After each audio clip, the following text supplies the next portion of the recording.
always observe in applications, in web applications especially, is authentication and authorization. Very, very important. If these two things are in sync and they're all well, everything is working well.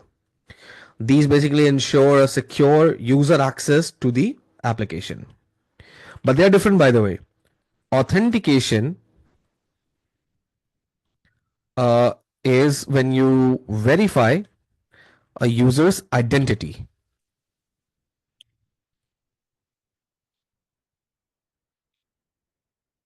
like who the user is. You can use things like username, passwords, biometric, right? All that stuff. That's authentication. But authorization is when you determine what actions or data a user has permission to access.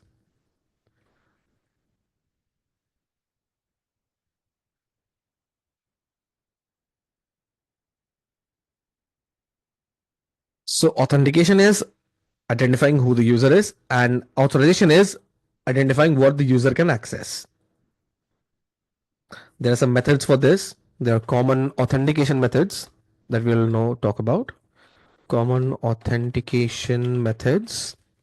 These methods include obviously a very simple and very common one, which is the password based method. A basic password like a plain text or a hashed password like a encrypted password or something. Then there is something called as a token based authentication. We use here something called as JWT, short for the JSON web tokens. I'll explain what these are too. Then we have OAuth or even OpenID Connect. These are third-party logins, like Google login. Basically, we use it. Facebook logins, etc. Right? We log in with Facebook and everything, so they fall under this OAuth or OpenID. Then, of course, the infamous multi-factor authentication using OTPs and everything, all that stuff. MFA, one-time links, they're also being used. So talking of only in all these things, the one thing that you might be unaware about is the JWT, the Java, the JSON web tokens. So for this, you obviously need to know what is JSON first. Now that you know a little bit about JSON at least, let's understand what is JWTs. Okay, I have to figure out a way to explain it more simply so that it can be more relatable. Mm, mm, mm, mm, mm, mm, mm. So the web tokens, consider them as a digital ID card, which is used to prove that who you are, obviously, access to a certain information. It contains all the necessary details. It's essentially a token, as we talk about. So if we say, how does it work? So when you're logging in, log into a website using your username and password, the server checks if the credentials are correct or not. Now, JWT creation is something that happens in between. First comes the login part, then comes the JWT creation part. After you log in, the server creates a JWT. The server creates this. It's an ID card that contains all your information, okay? Like your user ID or when your login will expire, all that information. So this token is unique to you and is sent back to your device. Now, every time you want to access a new page or service on that website only, let's say Facebook only, it have like marketplace, Facebook have its own chatting app platform and everything else. So if you want to access those new page or websites, your device will send this ID card, this JWT token, to the server again. So later on, it is used for accessing the services. The server will check if the token is valid or not, Yeah, and then only it will access. can you please use a diagram and explain? That will help. You know what? Okay, that's good. Okay, I'll see if I can explain this with a diagram.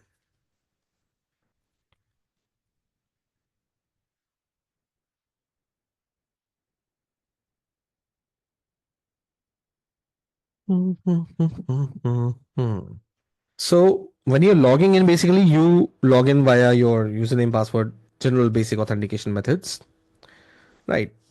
JWT creation. Let me make a annotation for you. Hold on. I think that will be more relatably understandable. Here's my pen. There you go.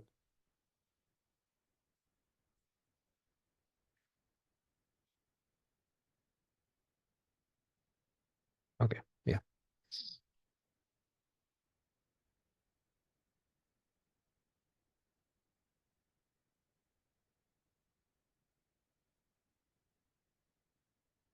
So when a user does the login, this is where he puts his basic credentials, right? After which it goes to create a JWT. This is sent where it's sent to the server. I'm gonna type here SRV. This login details are sent to the server. The server further go into the process of creating a JWT. It creates a JWT. This JWT is given to the device where you are logged in. Okay. The server generates it and sends it to your device. This could be your phone, your laptop, or whatever, right?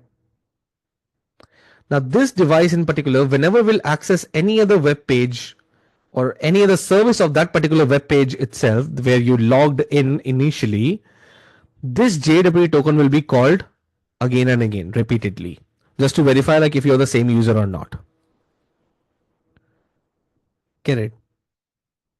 So the server check if the token is valid, and if it is, you can access the page or service. Otherwise, it will deny the access. If JWT is valid or it is invalid, if it is valid, it takes you to the page. If it is invalid, it shows you error. Simple. This also have an expiration. There's a time limit to it, right? So this expiration will depend like on how the creation is done, what kind of algorithm is used for that.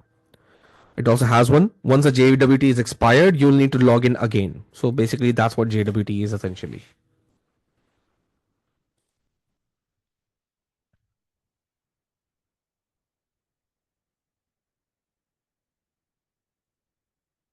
Now, one more very important question that comes across in such kind of understanding is when we're learning about JWT, we also know something about a cookie, right?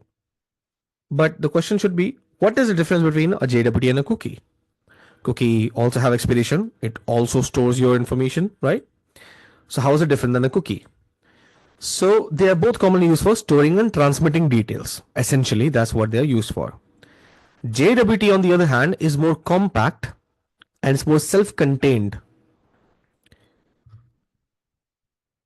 Cookie, on the other hand, is stored in the browser's cookie storage. JWT is stored on the local storage or session stored on the client side. They are stored differently. If you talk about the use case of JWT, it is used primarily for authentication and secure data exchange. Cookie, on the other hand, is used for maintaining sessions, IDs, or preferences. It have very less coverage, or you can say JWT focuses more on authentication compared to the cookie. The size is like a few hundred bytes, but it can vary based on the amount of data for JWT. Cookies are very small, like in KBs, literally. So it's like really small. JWTs are a little bit bigger because of obviously they are more complexly created. As far as security is considered, It can be signed and optionally it can also be encrypted, but cookies can be vulnerable to different attacks, different types of attacks. Uh, if you talk about expiration, yes, both have a defined time, and once it expired, JWTs cannot be used.